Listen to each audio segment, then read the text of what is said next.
Hey, welcome back everybody. Welcome back to my channel. I'm Muse Jester. My name is Junior and today we're going to be reviewing Evil-lyn from the Masters of the Universe, the movie uh, from Mattel. First we're going to look at the accessories, the Cosmic Key, translucent with a shot of glitter.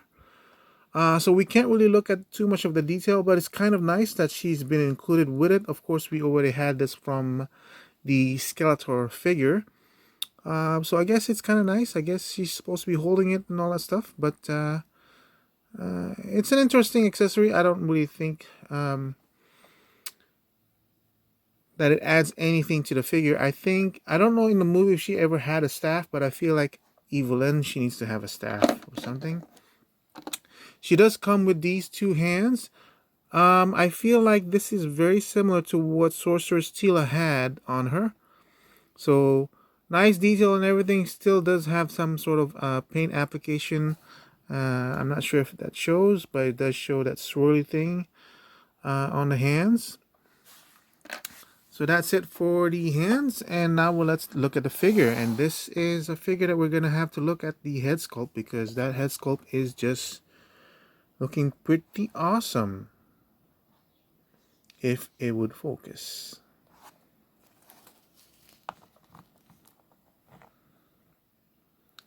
Look at that head sculpt. Watching this film, she is definitely one of the characters that was a little bit more um looking at this film, her character is one of the ones that I do remember as very striking. Beyond Skeletor, the other ones obviously you remember as being really stupid looking, but what can you do? That was what they did with the movie. This head sculpt, as you can see, the tiara is nicely painted as well.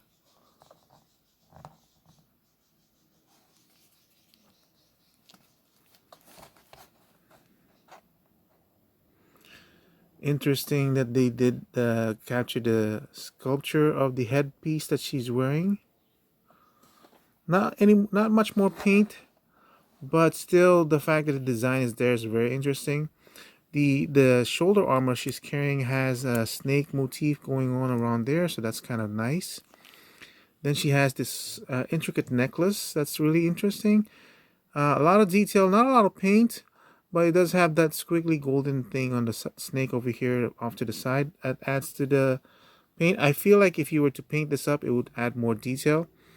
On the body, um, it's at least the chain that's supposed to be holding her um, armor over here is painted, so that does stand out. Why is this not focusing? So the chain on the bodice on her armor is painted, so that does stand out a little bit more. Um, the bracers does have a paint on the cobra head over here. Interesting detail. Again, not a lot of paint up. I feel like if this was fully painted, it would really stand out a lot more. Same thing with the other bracer over here. At least we do have paint application on the chains over here for the waist. And then this design over here for whatever this piece is. And then her skirt. Her boot design is really interesting. Really stands out. So it's not a boring boot design. It's just got these design here with some paint application. Another paint application of some sort of purplish background. So really nice. The cape, in contrast to the Sorcerer's Tila, as you can see, it's the same material, but because of the way it's cut where it's more wider, it feels so much more better. I guess that was the problem with the Sorcerer's Tila. It was just cut so narrowly. It feels cheap. Obviously, this is the same material, but it doesn't look cheap. You know, it flows much nicer than Tila's. Sorcerer's Tila, I should say. As for the head sculpt, in terms of the resemblance to the actress, looking at the box art over here, here's a portrait of the actress, and then there's the face of the sculpt. So obviously, it it really does look nice. So I feel like they captured enough. Like a better paint application to turn it into this, and this figure would be just like very, very striking off of your shelf. Looking down, doesn't this look like the actress Tasha Yar? That's what it evokes to me. So I feel like this figure is a great success. Definitely a very, very good addition to the characters of the Masterverse line, or the Masters of the Universe movie line that we've seen. Let's see how her head turns up. She looks up decently enough. I thought this necklace is gonna hinder it. Go down very, very slightly. A little bit of a head tilt. If it's even there, I don't know. You guys decide. Obviously, turns around all the way across. Her arm does go up higher than more than perpendicular, so that's kind of good. Bicep swivel, good. Single jointed elbow, so at least does the 90 degrees. Does have a wrist swivel and a side to side. Interesting design over here for the vambrace. And because of the design on her skirt, I'm sure she's gonna go up without any problem. Now that's kind of interesting. I'm encountering the same problem I had with the Sorcerer's Tila, where her legs doesn't seem to stay up. Look, that's it. And after that, I have to force it. Now I don't really posing her. I suppose it's not really necessary, but I feel like I'm being cheated out of something. See, now there is no more hindrance to be had by this skirt. I'm pulling it off and I'm probably going to damage it, which is kind of sucks. But there is nothing, and yet it's not going up. Okay, so this one I don't have any problem. So there must be something wrong with the joint. It's kind of weird though, because with Sorcerer's Steel I was having the same problem with the same side of the leg. So probably what's happening is that the ball joint inside is stuck. Yeah, I can feel it. So if I keep on twisting on this, it'll probably snap off the joint. So this probably needs to be soaked in hot water to loosen that connection. But like I said, obviously, if you're in terms of posing this figure, you're never gonna need to have it go up and down so drastically. The knees obviously are double jointed, so they should be able to do enough range for whatever needs you have. The boot, there is a cut in the boot, so you can turn it around.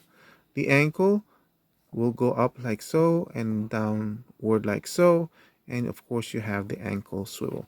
And that's it for the articulation. And let's check things out with her fellow figures. Here she is standing side by side with her Lord and Master Skeletor. Don't let her hear that. She might actually kill you. But she's got a good height on her with Skeletor. I feel like that's a perfect combination. I still do love this figure. And I don't know how accurate both character depictions are in toy form towards against the film, but on the shelf they look very nice. And we'll put He-Man off to the back over here because he's not the star character of this side. This is a review.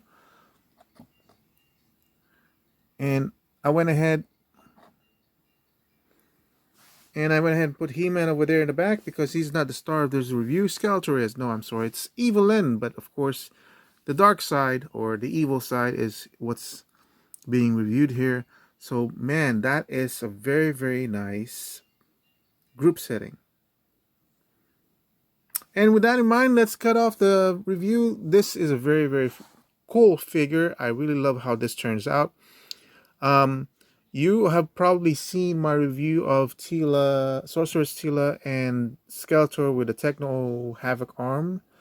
Compared to this one, as you can tell by the sound of my voice, I am more enthusiastic with this figure because this one does trigger the nostalgia. I didn't really like the movie, obviously, but the fact that it's connected to the movie, which is kind of weird, right? Because I didn't really like the movie. I don't like how the storyline is progressing in the Masterverse Revolutions. Um, but I'm more interested in this figure than the Sorcerer's Tale. It's the same quality of work, same buck body and everything, almost the same amount of accessories, one and two hands, and yet I'm more enthusiastic with this one than the Sorcerer's Tale. I feel like this figure's success rested completely on the face sculpt and how it pulled it off. The same with the Skeletor figure. The head sculpt really pulled this off. The He-Man, what pulled it off was the intricacy of the armor and the fact that it's He-Man, even though the head sculpt, as we all know, doesn't really look like Dolph Lundgren. But I really do like this figure.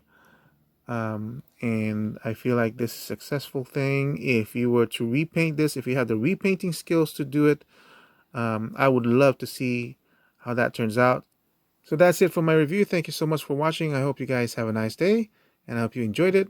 I'll see you guys again soon. Goodbye.